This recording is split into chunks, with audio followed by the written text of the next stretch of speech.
சைவப் பெருமக்களாகிய நமக்கு 4 குருமார்கள். திருஞான சம்பந்தர், திருநாகர சுவாமிகள், சுந்தரமூர்த்தி நாயனார், மாணிக்கவாசகர் நமக்கு மார்க்க தரிசிகளாக வழிகாட்டணும். அந்த 4 குருமாரிலே நமக்கு அதிகமான உதவி செய்தவர் சுந்தரமூர்த்தி நாயனார். வேற யாருக்கும் இல்லாத ஒரு பெருமை அவருக்கு உண்டு. அவர் கைலாசம் போகலான்னு எண்ணினார். கைலாசத்திலிருந்து வெள்ளையான வந்து சங்கரருக்கு வரவில்லை, ராமானுஜருக்கு வரவில்லை, மத்வாச்சாரியாருக்கு வரவில்லை, மாணிக்கவாசகர் எந்த பெரியவங்களுக்கும் மேலே இருந்து அழைப்பு வரும். வந்த வேலை முடிஞ்சா அவங்களே போயிடுவாங்க.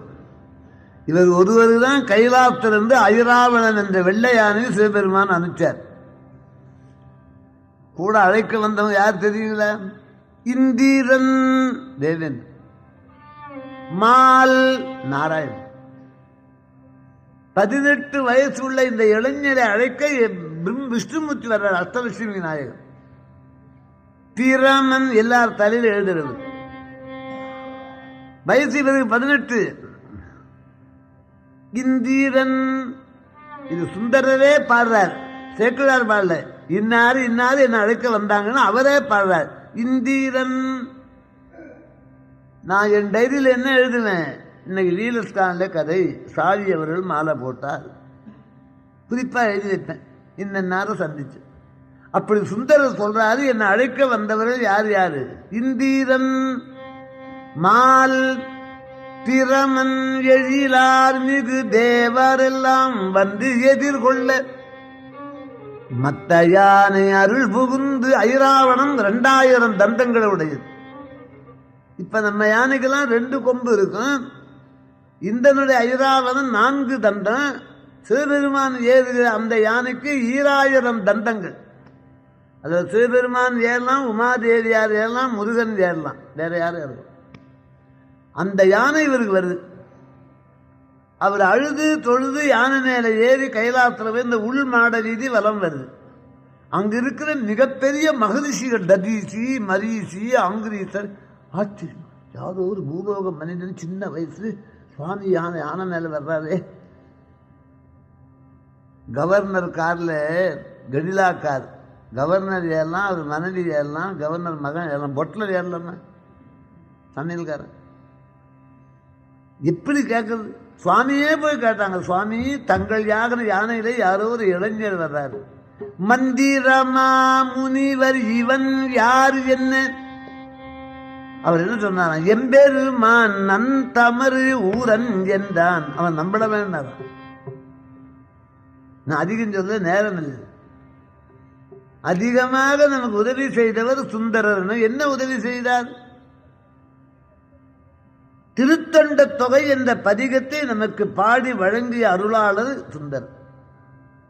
மற்றவர்கள் சிவனை பாடினார்கள், இவர் திருத்தொண்டர்களை பாடினார். அந்த திருத்தொண்ட தொகை தான் பெரிய புராணத்துக்கு அஸ்திவாரம். அந்த தொண்ட தொகை இல்லைன்னா பெரிய புராணம் கிடையாது, பெரிய புராணம் இல்லைன்னா சைவம் கிடையாது.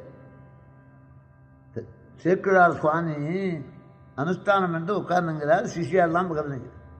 இவர் காலை தொட்டு இவரே கும்பிட்டுக்கினார். இது பாருங்க, இவர்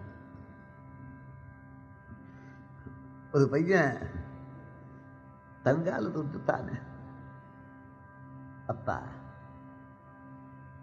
ஏன் இது நான் கும்பிடுறேன்? நான் தேசம் உரிய திருத்தொண்ட தொகை முன் பணித்த திருவாளன் பாசமலர் நின் கடல் வணங்க வந்த பிறப்பை வணங்குவார். இந்த உலகம் உய்ய திருத்தொண்ட தொகையை பாடி கொடுத்த சுந்தரரை வணங்க வந்த இந்த பிறப்புக்கு வணக்கம். பாச மலர் மென் கடல் வணங்க வந்த பிறப்பை வணங்குவான். அத்தனை பெருமை திருத்தொண்ட தொகை. உடையெல்லாம் தலையினால வணங்கி கேட்டு சொல்றேன். மாத்துக்கு ஒரு நாளாவது அந்த 11 பாட்டை பூஜையில பாராயணும். தில்லை வாழ் அந்த அர்த்தம் அடியாருக்கு சிவனே அடி எடுத்து கொடுத்தார். அப்புறம் அவர் பாடினார், திருநீல கண்டத்து குயவனார்க்கு அடியே 11 பாடல் திருத்தொண்ட தொகை. அதை பாடி கொடுத்தவர் சுந்தரர். அந்த திருத்தொண்ட தொகை இல்லையானா பெரிய புராணம் கிடையாது, பெரிய புராணம் இல்லையானா சைவ மதம் இந்து மதம் கிடையாது. நம்மை வாழ வைத்த தெய்வம் சுந்தரர். அவருக்கு முந்தி இந்த பெரியவங்களை பாடினார். கண்ணப்ப நாயனார், திருமூல நாயனார், காரைக்காலம்மையார், திருஞான சம்பந்தர், திருநாவுக்கரசர், இதெல்லாம் சுந்தரருக்கு முந்தி இருந்தவர். தன்காலத்திலே இருக்கின்றவர்கள். ஏயர்கோன் கரிக்காமர், பெருமிழலை குறும்பர், சோமாசி மாரநாயனார். அப்ப நினைக்கிறார் 1989 ஒரு ஞானி வருவாரு. ஞானிகள் எப்பவும் அவதாரம் பண்ணுவாங்களே. அதனாலே அப்பாலும் அடி சார்ந்தார் அடியார்க்கு அடி. என் காலத்துக்கு அப்பால ஒரு ஞானி வருவார், அவருக்கு நான் இப்போதே வணக்கம்.